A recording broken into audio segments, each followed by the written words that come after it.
Pandian store சீரியலில் அடுத்து வர எபிசோடில் நம்ம சக்திவேல் இருந்துட்டு குமர்வேல் கிட்ட என்னடா ஆச்சு அப்படின்னு சொல்லிட்டு கேட்கவும் பெரியப்பாவை அந்த கதிர் தனியாக கூட்டிகிட்டு போயிட்டு கீழே தள்ளி விட்டதுனால பெரியப்பாவுக்கு பேச்ச மூச்சும் இல்லை அப்படின்ற மாதிரி சொல்லிடுறாங்க. இதை கேட்ட குடும்பத்துக்கு ரொம்பவே அதிர்ச்சியாக இருக்குது. கதிரெல்லாம் அப்படி பண்ணியிருக்க மாட்டான், என்ன நடந்ததுன்னு உண்மையை சொல்லுக்குமாறு அப்படின்னு சொல்லிட்டு வடிவும் அம்மாச்சும் வந்து சொல்லிட்டு இருக்கவும் அவன் தான் தெளிவாக சொல்லிக்கிட்டு இருக்கான்ல, அவனை நம்புறீங்க, என் பிள்ளை சொல்கிறத நம்ப மாட்டேன்றீங்க அப்படின்னு சொல்லிட்டு சக்திவேல் இருந்துட்டு ஹாஸ்பிட்டலுக்கு போகிறதுக்கு முன்னாடியே கதிர் மேலே வந்து கம்ப்ளைண்ட் கொடுத்துட்றாங்க. அதுக்கு அடுத்ததாக பழனி எல்லாருமே தடுக்கிறாங்க.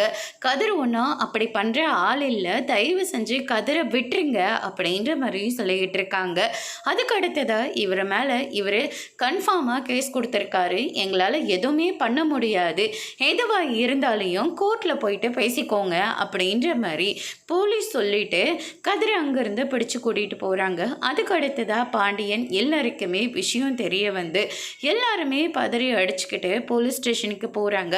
இன்னொரு பக்கம் ராஜி கோமதி எல்லாம் முத்துவேலுக்கு என்னாச்சுன்னு சொல்லிட்டு ஹாஸ்பிட்டலுக்கு வராங்க.